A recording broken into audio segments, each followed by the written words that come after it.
Welcome everybody to Meat and Jew season on the 20th of May. This is number 22. And I want to show you what we missed last week. And this is a proposed vaccination passport from the EU. And if you look carefully here, you'll see that it says something strange. And the strange thing is that you can get vaccinated apparently with COVID-21 as well as COVID-19. And that's a bit of a worrying thought because we're already almost halfway through 21, and apparently there's a COVID-21 going to come. Who knows? I have no idea why they have that on there, but it's not decided yet whether they're going to have a EU passport yet anyway. So we'll have to wait and see. I also wanted to show you this COVID. This was a well-known virologist calling for vaccines to be halted. She is one of several expert virologists who are claiming that that if we don't stop, we're going to create a true pandemic instead of this false one. So that was where we finished last time. So let's have a word of prayer before we start tonight's presentation. Heavenly Father, we thank you once again for the possibility to meet in cyberspace, and we just pray that you will lead and guide with the words that are said and the ears that are hearing. We ask this in Jesus' name. Amen. Okay, I want to talk to you about the Jesuits tonight. But before we do that, there is one little breaking piece of news which I thought we had to deal with before we started because it's so interesting and it's ongoing. Oh, I also wanted to talk about this. Sorry. Remember we talked about how some people are making videos of magnets sticking to the part of their arm where they get the vaccination. Well, it's been, debated whether it's true or not because other people are saying they've done it and it didn't work. The magnet didn't stick to their arm. But apparently the technology has been around for a long time already, and several years at least.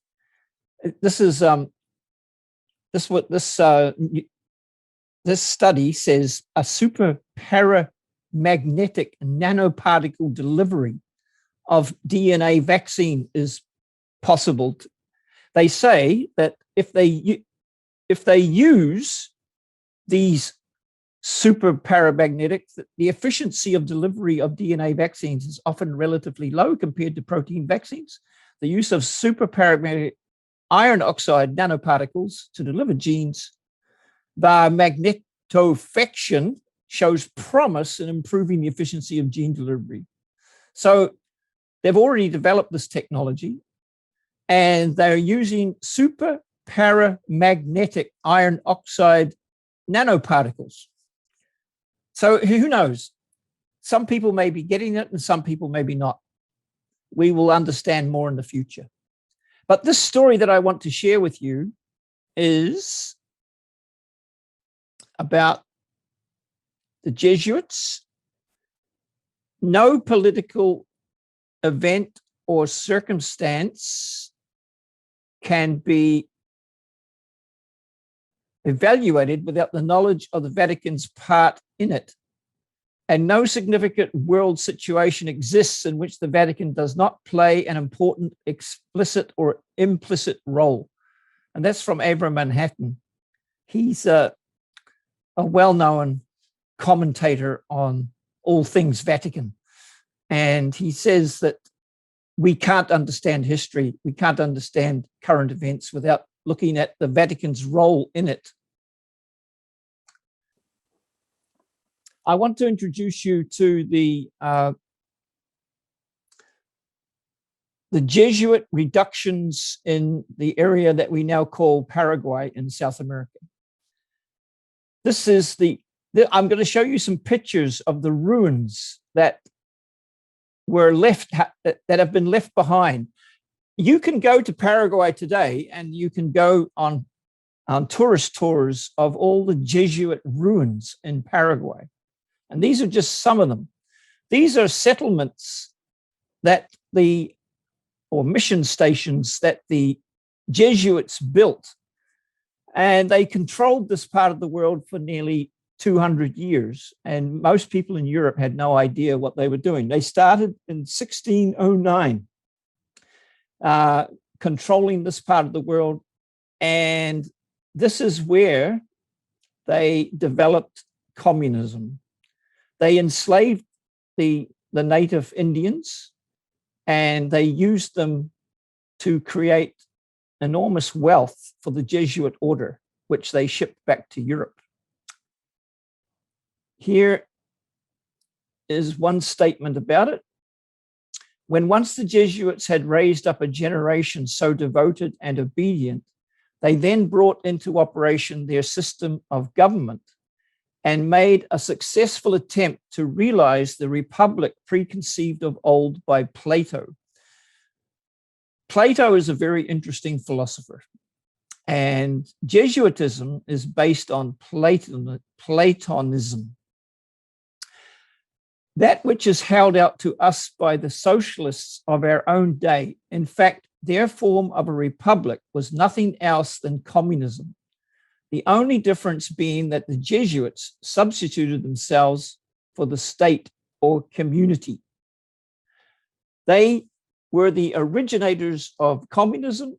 They practiced it for nearly 200 years in this part of the world, and then eventually they brought it back to Europe. And so what we're saying here is that the Jesuits were the first communists. Now, I want to show you an old version of the Encyclopedia Britannica, because this is where I get most of a lot of my information from. Sorry. It's because modern reference works have been tampered with, and all the good information about Jesuits has virtually been eliminated. So I find that these encyclopedias are just full of the most amazing information about Jesuits. And I had the luxury of getting my hands on this series of encyclopedias, and I ransacked them for all the information I could possibly find. So a lot of what I'm going to tell you comes from these encyclopedias. And this is one of the things they say, that the Jesuit order is an institution absolutely unique in history. Nothing like it ever existed before, and nothing like it has existed after it. And they say, with so widely ramifying and complex a system in full working order, controlled by the hand of one man, the company of Jesus has been aptly defined as a naked sword whose hilt is at Rome and whose point is everywhere. And here is the statue of Ignatius Loyola. That's him there in the Vatican, and that's him here in Blow Up. And he is stomping on Protestantism, because that was the original purpose of the Jesuits, to get rid of Protestantism. And they were very successful at what they did. Its services, meaning the Jesuits to Roman Catholicism, have been incalculable. This is from the encyclopedia. The Jesuits alone rolled back the tide of Protestant advance. When that half of Europe, which had not already shaken off its allegiance to the papacy, was threatening to do so, and the whole honors of the Counter-Reformation are theirs singly. So the encyclopedia is saying that if you have to remember that large portions of Italy, Poland, the whole of Poland was almost all Protestant, and all over Europe, the Protestant Reformation was rolling over the continent, and the Jesuits were the ones who rolled it back.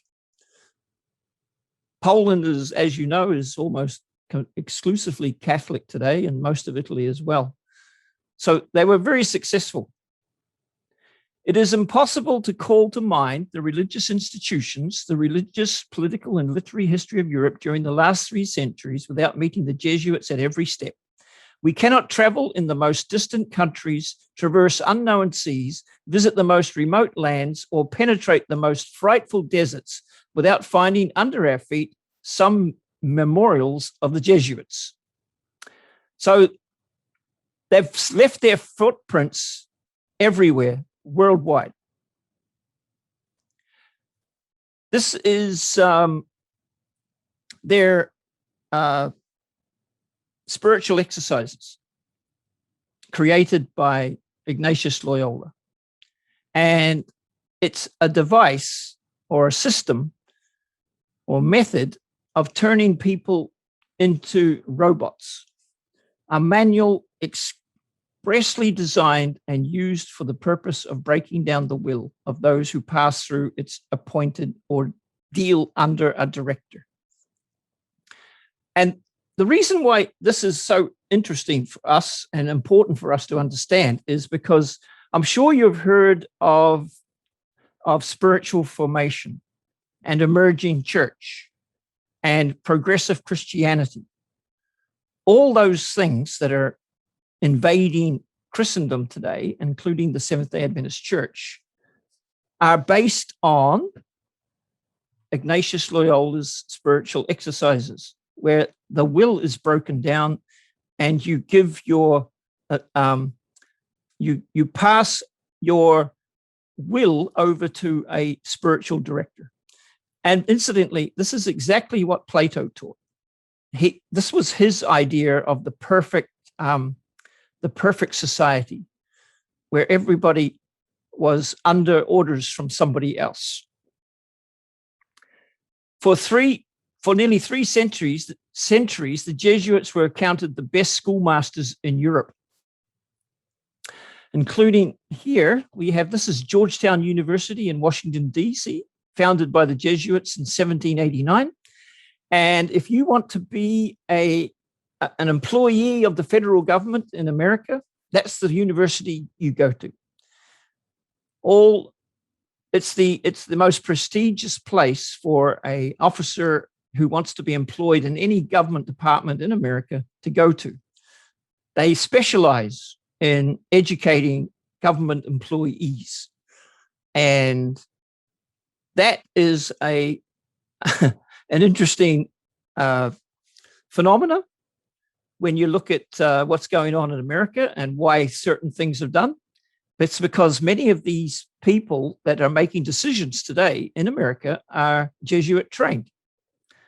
And this is the man who founded the university. His name is John Carroll. He was a Jesuit. And the most interesting thing about John Carroll is that he was a large landowner in Maryland, which is named after Mary, because many Catholics went to Maryland to live as colonists. So they named it Maryland after the Virgin Mary.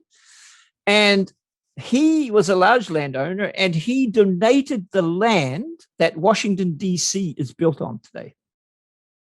So the Jesuits have been involved with America right from the very beginning. And their influence was strong then, and it's even stronger now. This is Boston College. It's also a Jesuit university. And in America as a whole, sorry, in the world as a whole, there's 155 Jesuit universities throughout the world.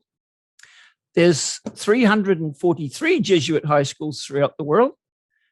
30 of those Jesuit universities are in America, and 29 of the high schools are in America.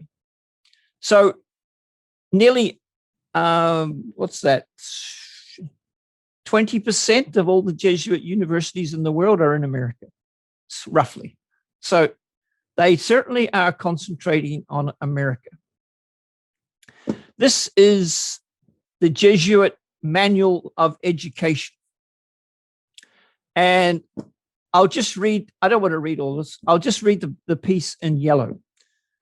The teacher, the Jesuit teacher, is not allowed to permit any novel opinions. And this is very important in Platonism and in Jesuitism and in the Catholic Church as a whole, but especially Jesuitism. You're not allowed to have independent thoughts. Okay?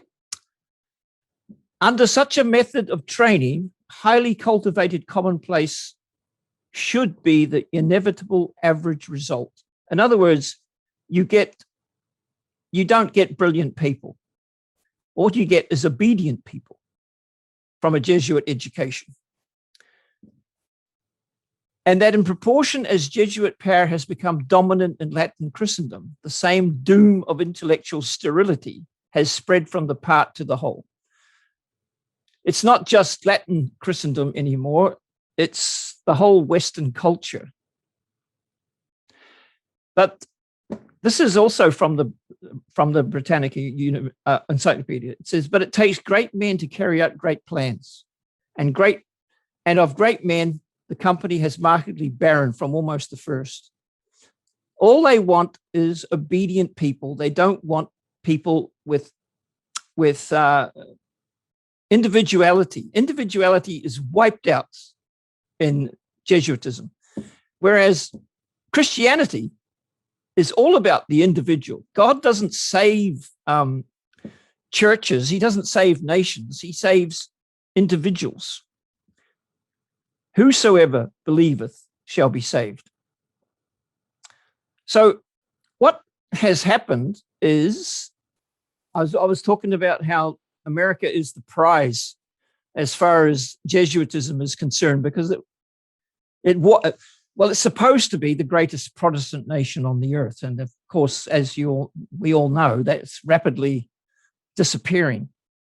So this is a little story here about how the American education system is deliberately dumbing down the people.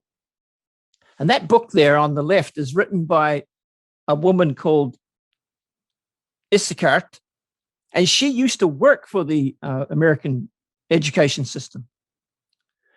And this is what she says: the secret requisite for the success of our government is comprised in the following. This is the Jesuit speaking. There is nothing more dangerous than personal initiative if it has genius behind it. Such initiative can do more than be done by millions of people among whom we have sown discord. We must so direct the education of the goyim, that's us, communities, that whenever they come from a matter requiring initiative, they may drop their hands in despairing impotence. So in other words, the education system of Jesuits is to kill initiative, to kill individuality, that people can only think in terms of what they have been told, and they require somebody to tell them what to do. That's the goal of Jesuit education, which is so prominent in America. And that's why the people are being dumbed down. They can't think properly.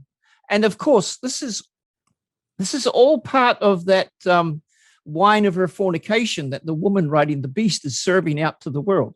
She's serving Jesuit education to the world, which takes away your ability to think straight. What does wine do? It makes you drunk, physically drunk, but in this case, it's symbolic. So people are being made spiritually drunk. They can't think straight. And I like this quote here from Noam Chomsky.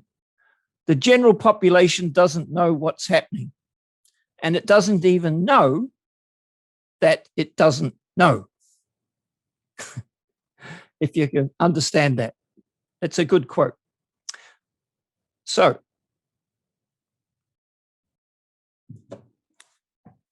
now I'm going to look at what is it that the Jesuits want. So I'm going to read from an ex-Jesuit here, a German ex-Jesuit.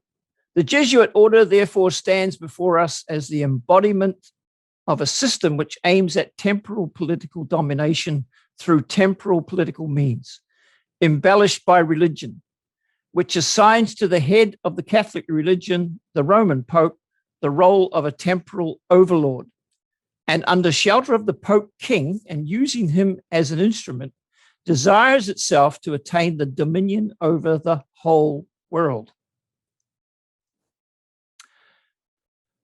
They have rendered themselves indispensable to the Pope, who without them could not exist because Catholicism is identified with them.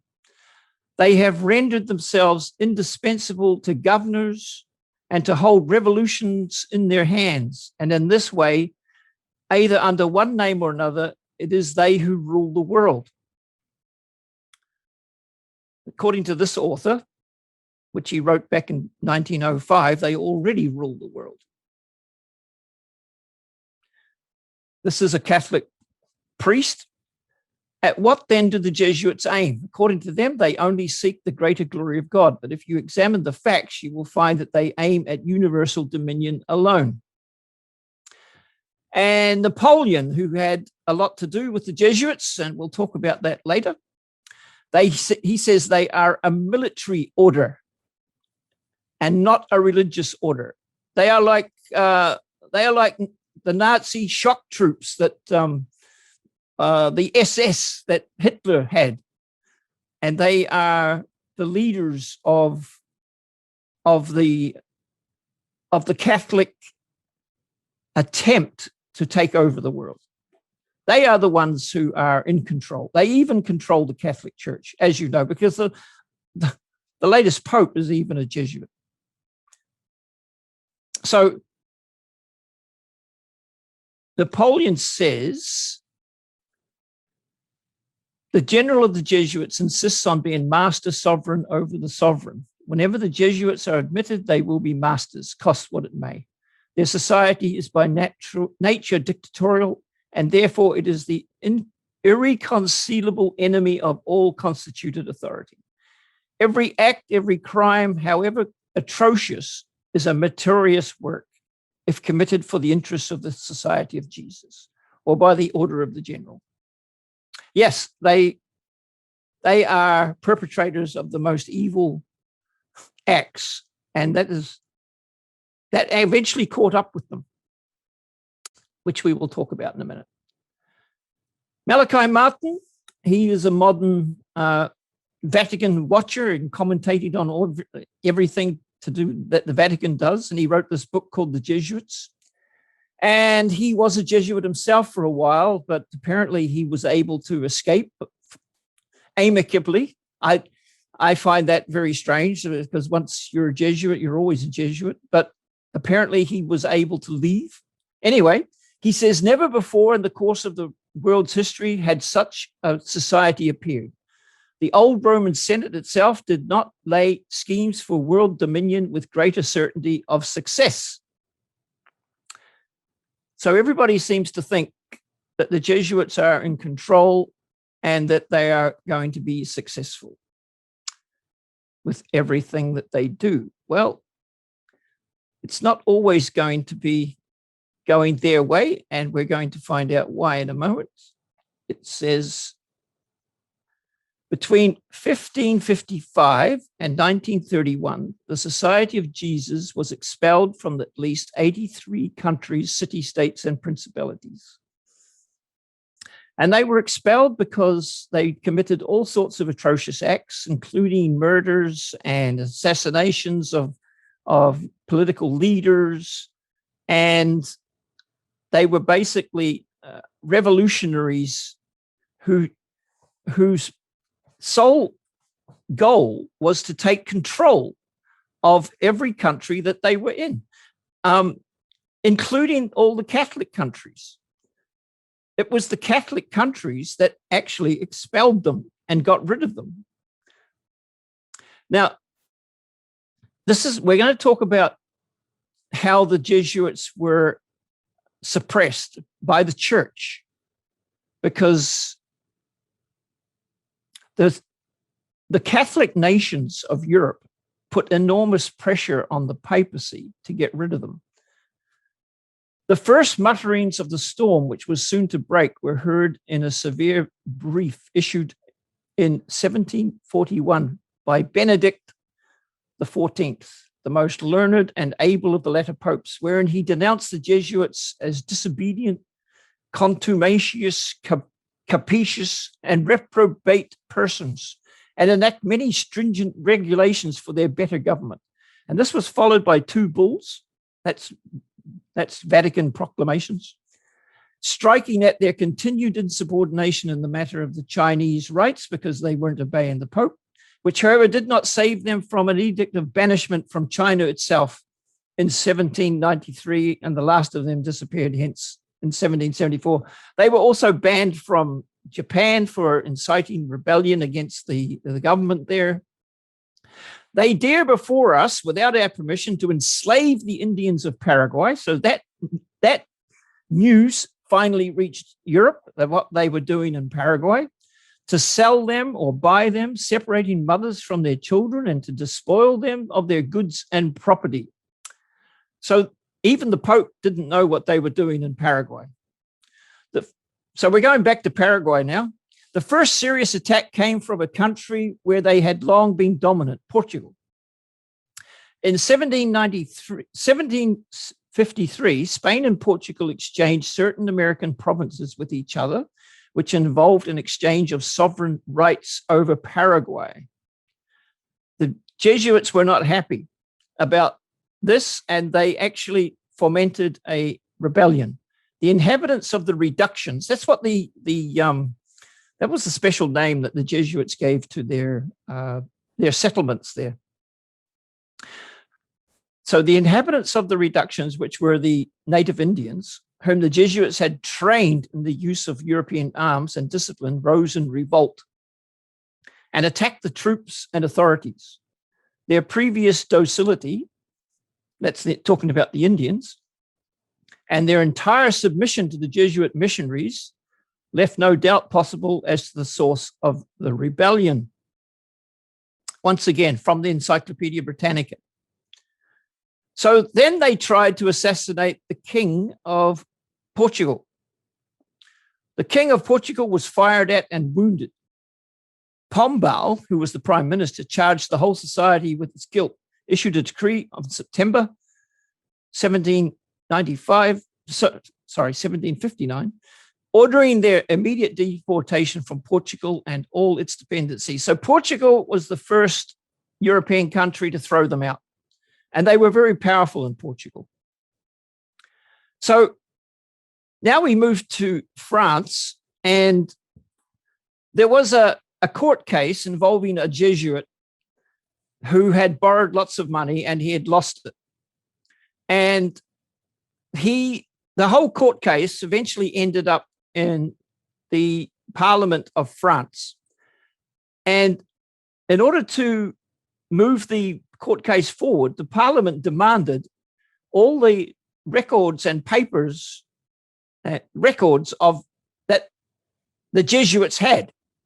And all of this paperwork fell into the hands of the French Parliament. And they were shocked what they were reading in these papers. So,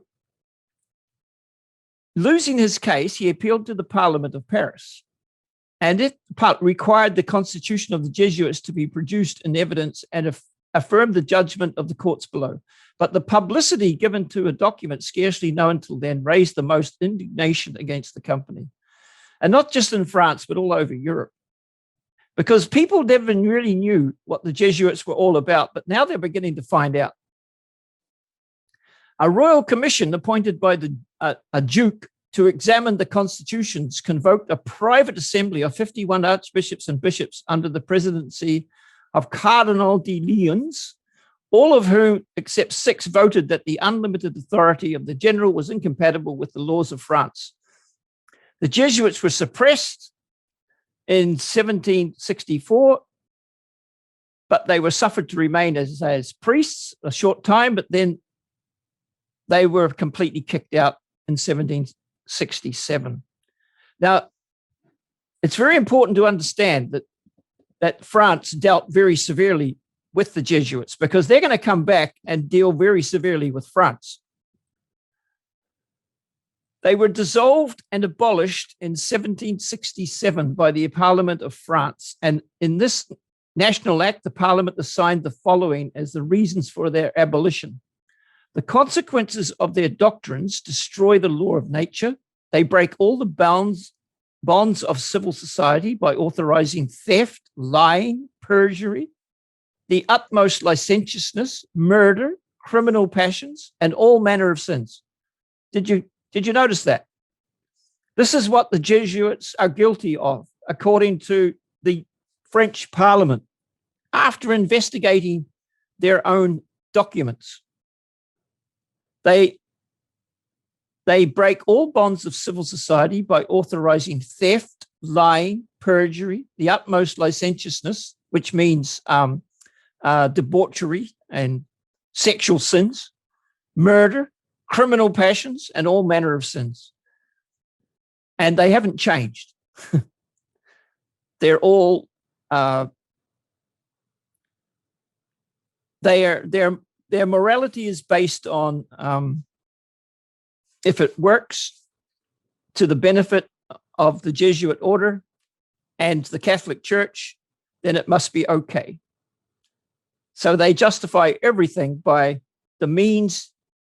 The ends justify the means. These doctrines, moreover, root out all sentiments of humanity. They overthrow all governments, excite rebellion, and uproot the foundation of practice of religion.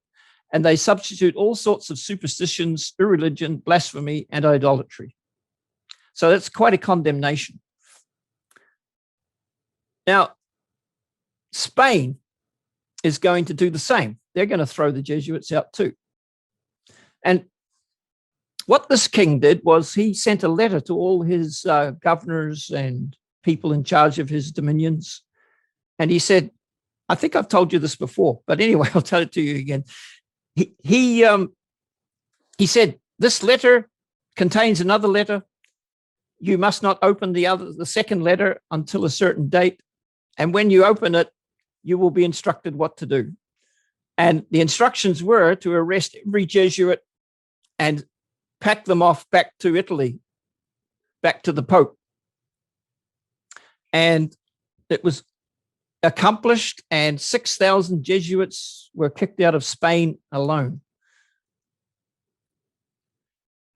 So here they are, the Jesuits now, and they're all on ships sitting outside on the coast of Italy. And nobody in Italy wants to open up their ports and let them into the country. The poor Jesuits, who thought they were near the end of their sufferings and had smiled at the sight of the promised land, being Italy, were furious when they saw themselves rejected from a country in which they knew that their general, that's the leader of the Jesuits, had the utmost influence, and loudly accused him of being the author of their miseries. So they're not allowed to land in their homeland. So they go, see down here, this is the island of Corsica. They then go to Corsica. And even though they sit off the coast of Corsica, and eventually they are allowed to land, and all these Jesuits end up on the island of Corsica. So what is Corsica famous for? That's where Napoleon came from. And the whole place is infested with Jesuits. So what happens next is, even though now that they've been banned and shipped off to Corsica, all the Catholic governments of Europe, there's only one country, and that's Savoy, which is a minor country. They all put pressure on the Jesuits, on the popes to abolish the whole order, get rid of them completely, because they're fed up with them. They've had enough of them. And they have very legitimate reasons. It's not the Protestant countries that are putting pressure on the Pope to abolish. It's the Catholic countries. So the Catholic nations of Europe demanded Pope Clement the 13th disband the Jesuit order. The pontiff arranged a meeting to carry out this disbanding. The night before the meeting to disband the Jesuit order, Pope Clement the 13th mysteriously died. So even more pressure now is put on the new Pope. And the Catholic governments of Europe, they actually say to the Pope that we're actually going to make war against you unless you do it. So he does it. So this is a Franciscan priest who was chosen to succeed him.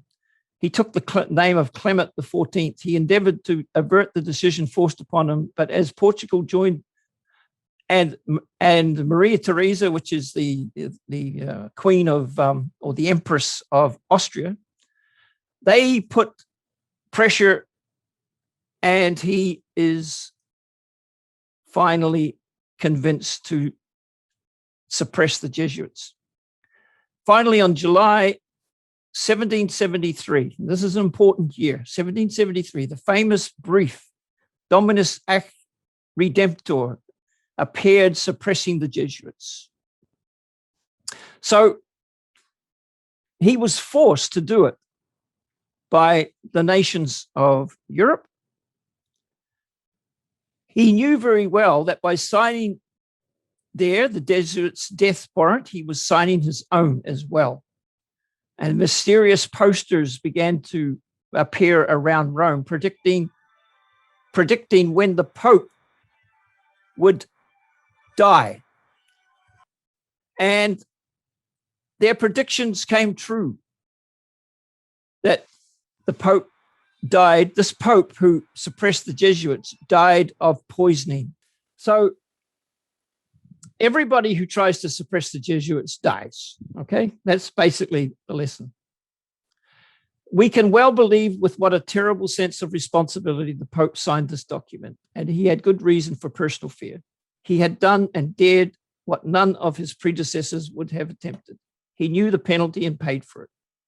The signature was made in 1774.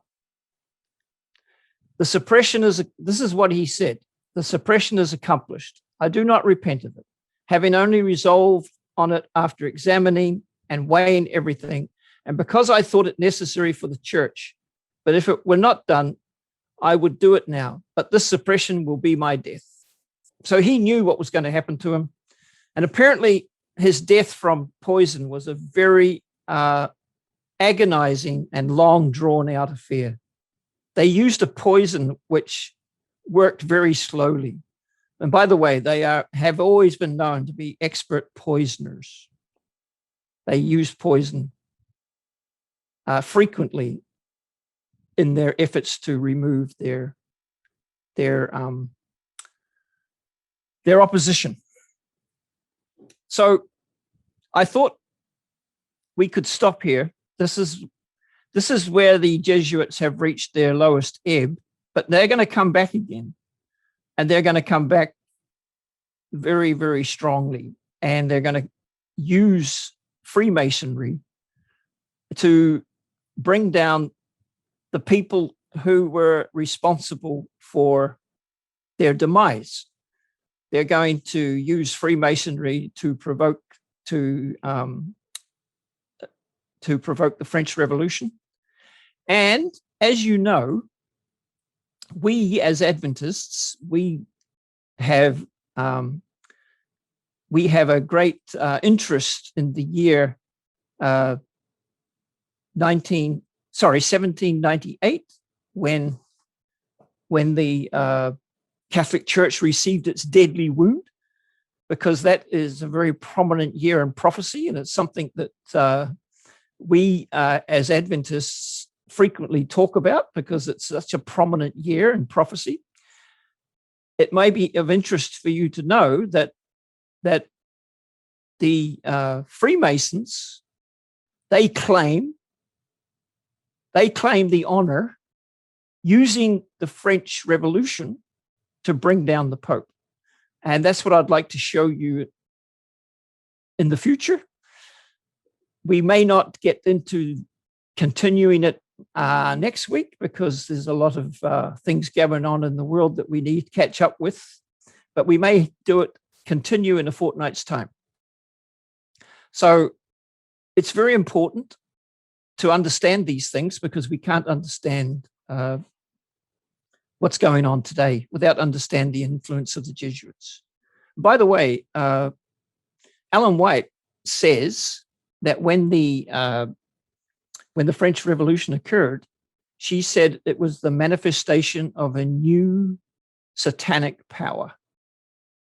And what that satanic power is, it's the Jesuits merging with Freemasonry in order to achieve their revenge on the French government through the French Revolution, and their revenge on the papacy, and to achieve their restoration so that they can continue their evil work. This has a lot to do with COVID-19.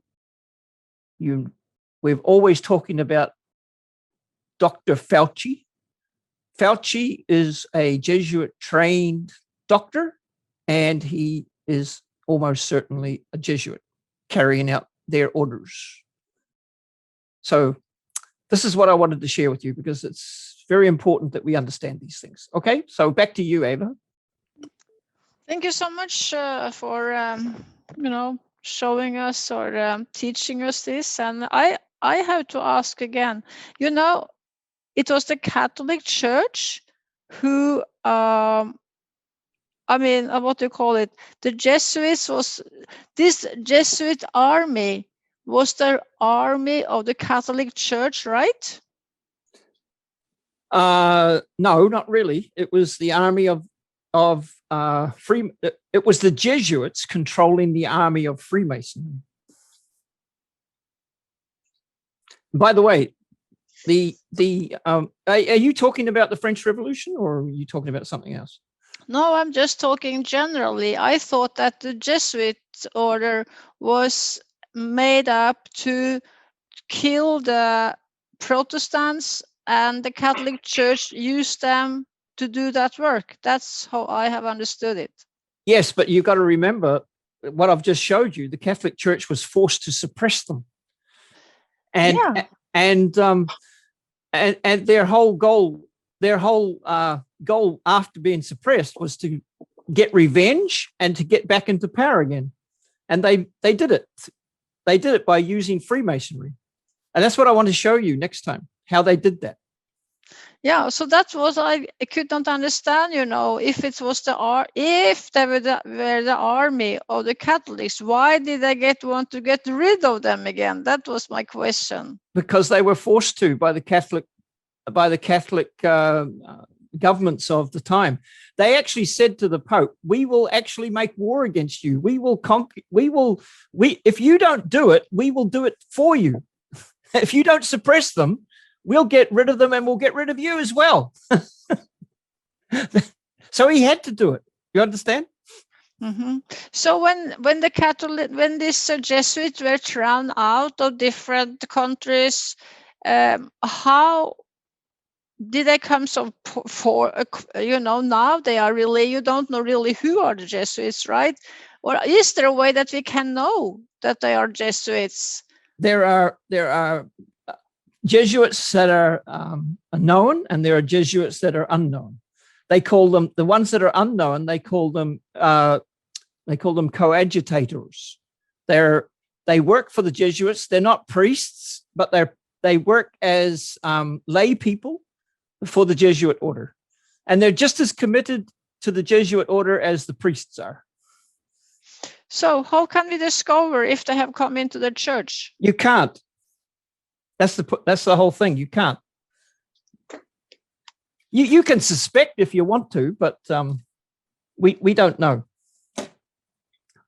There's all sorts of apocryphal stories about Jesuits in the SDA Church. Would you like me to tell you one?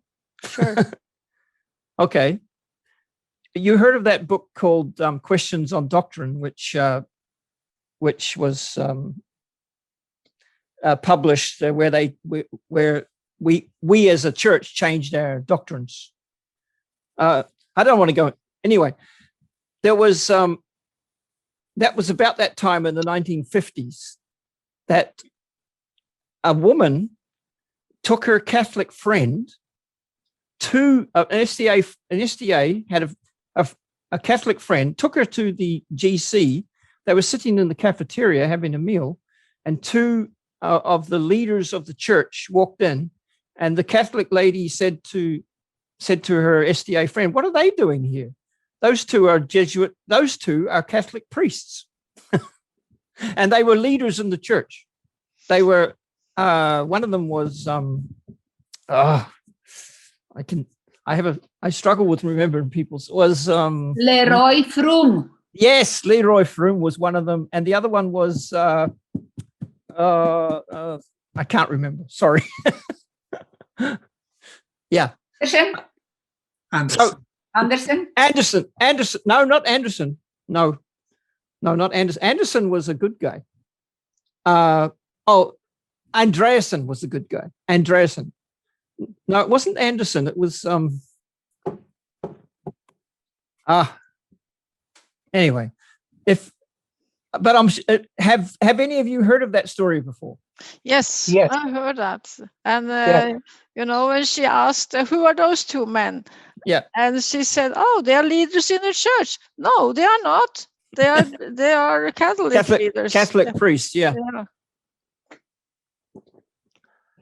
And by the way, there is another one which is fairly well documented, and that was I'm sorry, I struggle to remember details when I'm not. I wasn't planning to share this, but there was a time when one of the leader of the church theology department seminar. Before it became Andrews, it was in Washington, D.C. And Benjamin Wilkinson? Benjamin Wilkinson, yes. And he suspected one of the teachers. So he actually opened his mail and he discovered that he was a Jesuit priest. And he confronted him. And the Jesuit priest took off and never came back. I'm sitting here thinking about the new logo we have. Can you share a little bit about that? How did that happen, and why? To be honest with you, I don't know much about that. All I know is that it was a terrible thing to do, and it's just another mark on the highway that we have taken to move closer and closer to the other Protestant churches and the Catholic Church. They had to get rid of the three angels because it said too much. So now we have a logo which says almost nothing. Yeah. Is it true that it is an upside down cross? I'd have to have another look at that. I don't know. I'm not sure about that one. Werner, guess you have also something to say. The biggest difference there in the logo right now is they have the same symbol as Catholicism and Jesuitism has, with three gods in one and one in three, which was not the original sign of Protestantism. In Protestantism, basically, we had the rooster on top, and the rooster was the symbol of proclaiming the message, the three angels' message as such as well. So in that sense, we have Jesuitism as infiltrators. They didn't have an army as such, we think, as a military type army. Neither did Rome, just had a guard. And like where I grew up, we had always people, we sent people to Rome as guards, and that was a high honor, but a terrible situation down in Rome. So they didn't really have real armies. It says what Bruce got into it from Malachi Martin, the one who was a Jesuit and got out and wrote several books. He also wrote Keys of This Blood. And I always wonder too how he managed to get out from Jesuitism without being killed. Yet the armies they built up by using governments and the government's armies from many countries. And when that became so strong, then many, even the Catholic countries, and some Protestants as well, they resisted this infiltration into their government. And that is still the case today, is into governments. It's written in his book, it's written to the geopolitical structure they would have to be equipped with legislative, executive, and judicial powers. So the legislative, the executive, the one who carries out, like the police departments and all that, and the legislator, like your government, which comes together to make the decisions, and then the judicial powers as well. And in the States we have, but in the States I understand it is the Catholic influence. I could not say if they are Jesuits or not, but the judicial power, I think it's 7 out of 9 are Catholic. And how many of those are Jesuits? That I don't know. Maybe Bruce, you have an idea on that. No, it's not really possible to know who is a Jesuit even. Right. I think the best way to looking into someone's background is to look at how they were educated, what schools they went to. That's the easiest way to understand what they're all about.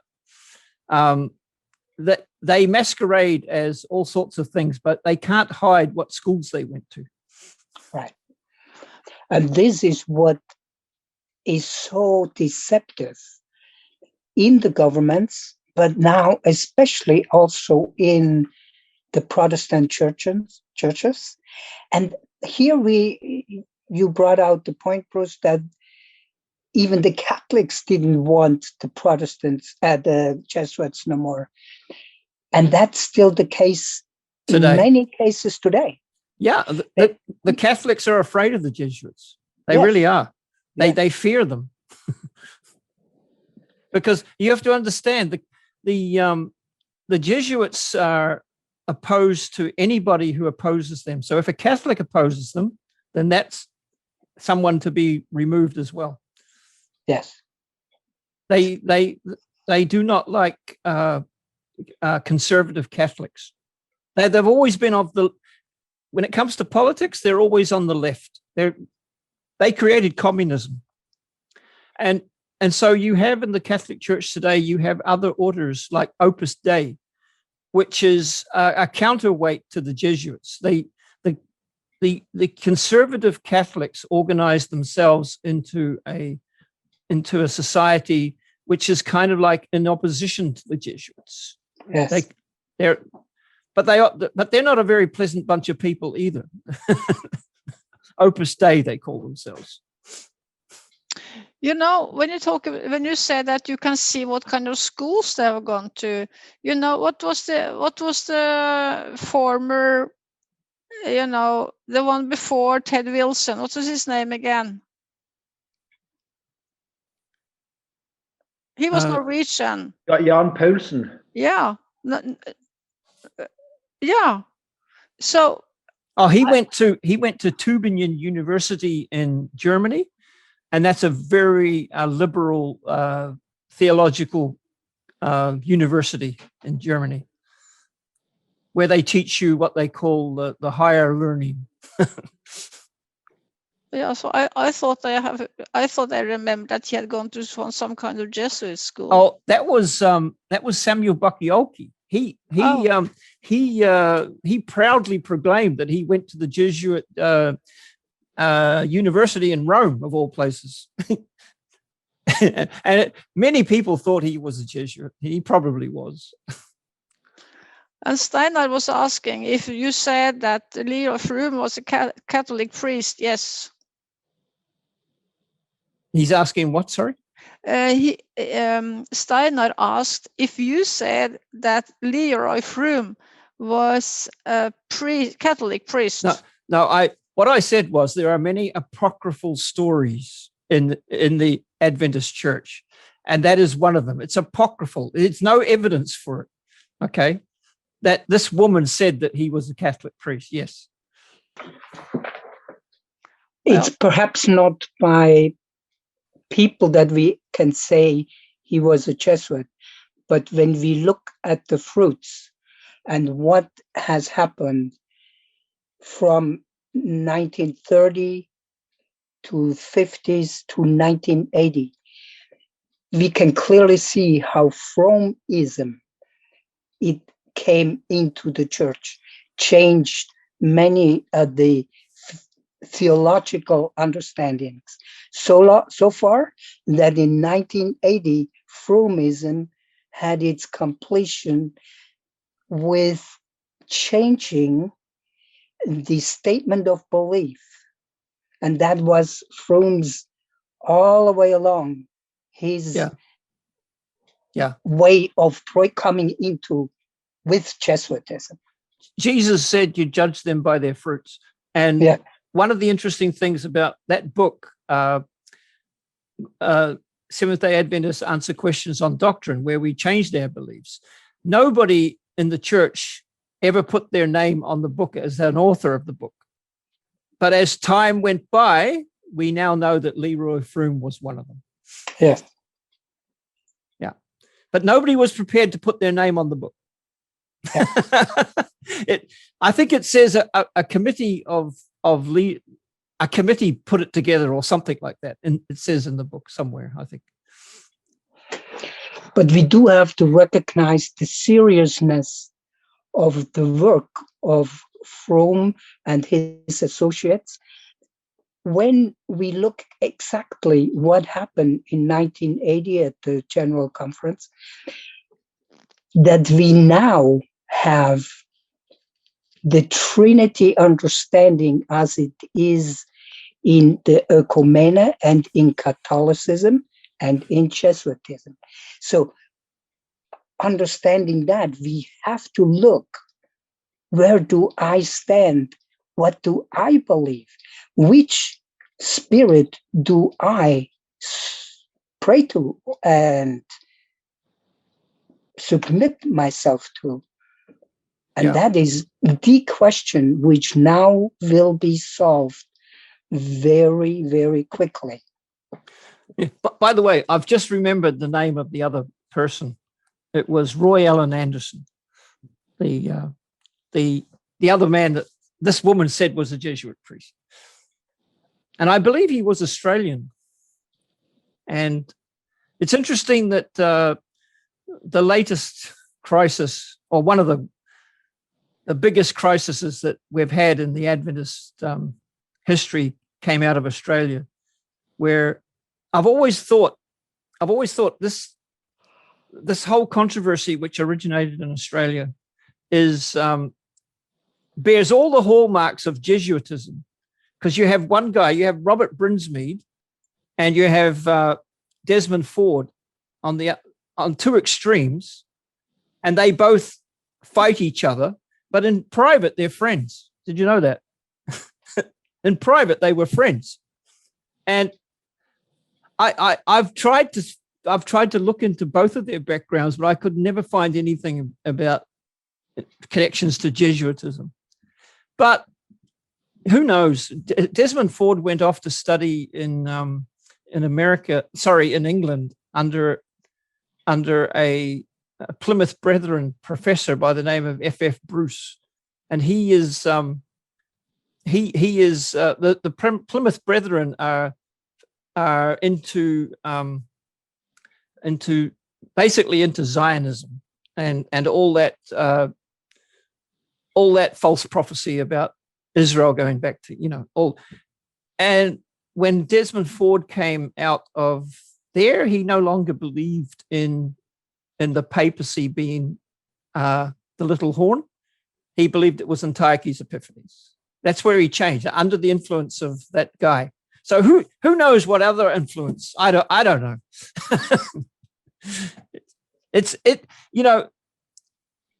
We're told not to judge one another, but at the same time, Jesus said, you'll know them by their fruits, and the fruits of these people. By the way, is not good. By the way, Robert Brinsmead, who was the opposite of Desmond Ford, the two fought it out theologically. When Desmond Ford became the hero of the church, the champion of the new theology, Robert Brinsmead did something really strange. He basically believed in historical Adventism, as most of us do, and then he started teaching Reformation theology. We have to go back to Luther, and Luther had the truth, and he had a strong following of historic Adventism in the South Pacific Division, and a lot of those people followed him into his new ideas about, if we want to know the true gospel, we have to go back to Luther, and he led a lot of people astray. So again, this just, the whole thing just smacks of Jesuitism, really, seriously. But I have no evidence for it, no proof, and I don't intend to look for it either. Thank you so much, Bruce. So it's getting late. I'm so thankful that you're sharing with us. And Werner, would you like to have the closing prayer? Sure. Father in heaven, we thank you that you help us to understand, open our minds to what we must know, what we must discern to truly represent you, to be able to hear your voice, Father, which you have sent to us through your Son, Jesus Christ. Have given him your Spirit, Father. And yes, you would truly want that we also have your Spirit. Help us to share that Spirit with those around us, which brings love and peace, which gives us the wisdom to go through this time we're just about to enter, which we will encounter the opposition of the enemy of our God. And we thank you, Father, that you also give us courage to go forward and to solely look to you. We thank you for your promises. Thank you now for blessing us as we go to rest, and especially to guide us in the work you have for us these coming days. This we pray in the name of Jesus Christ. Amen.